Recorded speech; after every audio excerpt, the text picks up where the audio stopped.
Adam Schefter is going to have breaking news all day long as teams are cutting down to the necessary limits by the middle of this day, and we have a couple this morning. Well, Greeny, we have an interesting one out of New York. The Giants are waiving quarterback Tommy DeVito, who will be released later today. He'll go on waivers. We'll see if there's a team that claims him tomorrow. But Tommy DeVito is the odd man out, with New York having Russell Wilson, Jackson Dart, Jameis Winston. Tommy Cutlets is no longer in New Jersey. He's like a folk hero, right? I mean, the whole area fell in love with him. He's been pretty much the only good thing about New York football for the last couple of years.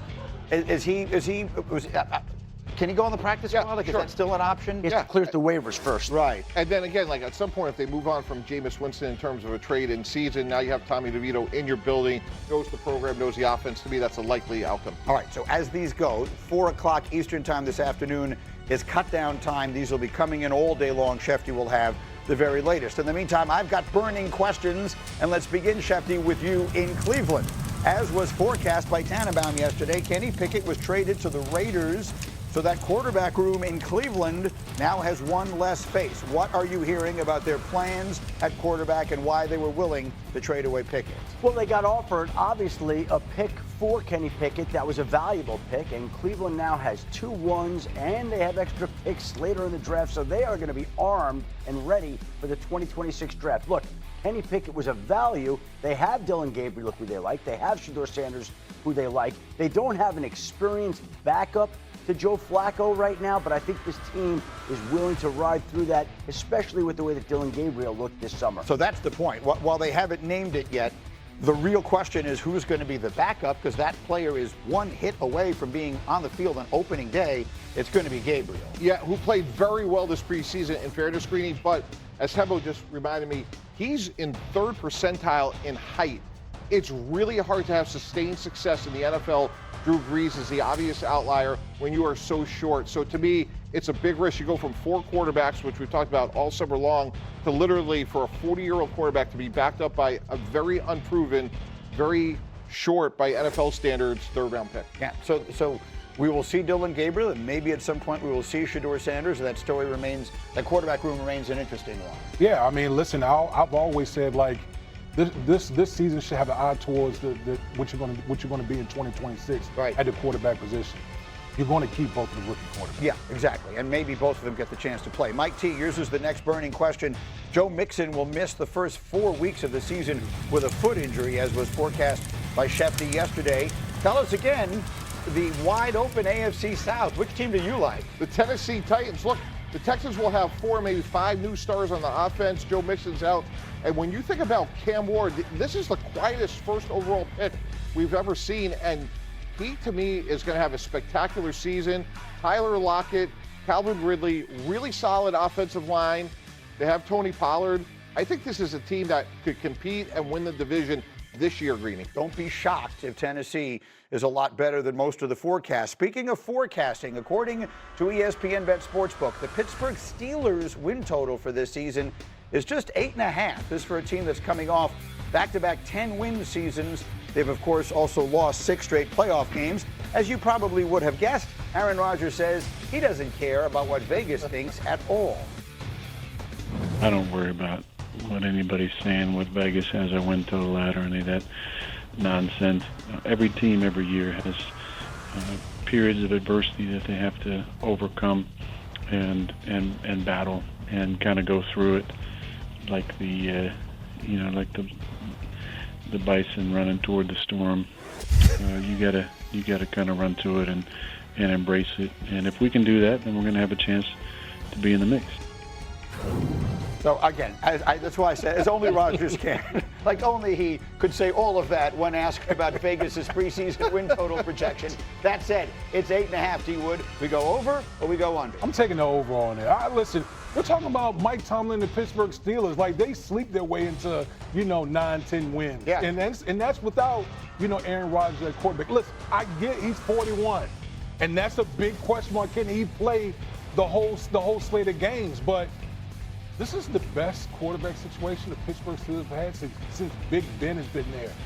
I think that the biggest question, honestly, is the offensive line. The offensive line, if they play well and they play to their strength and protect Aaron Rodgers, come on, I'm taking the over. Greeny, the NFL was created on September 17th, 1920, roughly 105 years ago. In 105 years, there's been 2 quarterbacks, 42 or older, start a playoff game. I'm going to take 105 years and take the under. So you're going under on Rodgers, at least as far as the playoffs are concerned. Schefter, what are you hearing out of Pittsburgh, the early returns?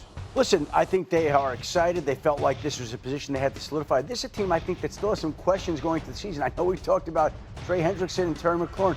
A topic we haven't talked about that's not settled yet is Cam Hayward, the defensive tackle who has talked about retiring if he doesn't get a raise. And they have been unwilling to figure out that situation. So I know we have all these situations that have percolated across the league that have begun to be solved. But Mike is out there, and the topic that hasn't gotten a lot of attention so far is Cam Hayward, who hasn't participated in team drills in practice, with the Steelers getting ready to open their season against your Jets, the 3 of you guys. That's correct, all 3 of us. They're playing against the 3 of us and the rest of the Jets a week from Sunday at 1 o'clock Eastern. And by the way, just so you get a chance to hear it, I've said it a million times, no one says words better than Mike Tomlin does. He had these to say yesterday about his confidence heading into the season. You can trick yourself into being confident. You can hide underneath your desk. I don't worry necessarily about how I feel, the emotional component of it, because it's just that. It's about putting these guys in position to work individually and collectively and being urgent about that work and understanding that everybody's got the same number of days and the answers to those questions, those bills are going to come due in a short period of time. Again, I have no idea what he just said, but I loved every second of it. I don't know what that meant. I really don't. But I would like it to be my ringtone if that's on the list of options going forward. All right, we got college football. Full gear. Bengals D end Trey Hendrickson got a bump in pay up to $30 million this season to end his hold in. He's still scheduled to be an unrestricted free agent after this season. Last year's sack leader hadn't participated in any offseason workouts before Monday. Another hold-in ended as the Commanders and wideout Terry McLaurin agreed to a 3-year extension worth $96 million. He gets a $30 million signing bonus. Show me the money. McLaurin and the Commanders take on the Giants in their season opener. An ankle injury will keep Texans running back Joe Mixon out for at least the first 4 games. Last year's AFC South winners will not activate Mixon from the non-football injury list before today's 4 p.m. deadline. Houston did add Nick Chubb in the offseason. I regret not drafting Nick Chubb in fantasy, by the way. Maybe I'll pick up Amari Cooper because he's agreed to a 1-year deal to return to the Raiders just a day after wide receiver Jacoby Myers requested a trade from the Raiders after not agreeing to a contract extension. Vegas also traded for Browns QB Kenny Pickett, a move our Mike Tannenbaum called. Our GM dropping the mic with that prediction. Mike T joined us now with the mic check. 9 days until the NFL season begins, and you're already in regular season form, brother, which we love. So time to get you back in the kitchen and cook up more for us. Tell us the 4 biggest questions you have before kickoff. Good morning, Scooby. All right, number 1, can the Dallas Cowboys overcome their early schedule with or without Micah Parsons? Obviously, it's the most notable holdout that's still going on.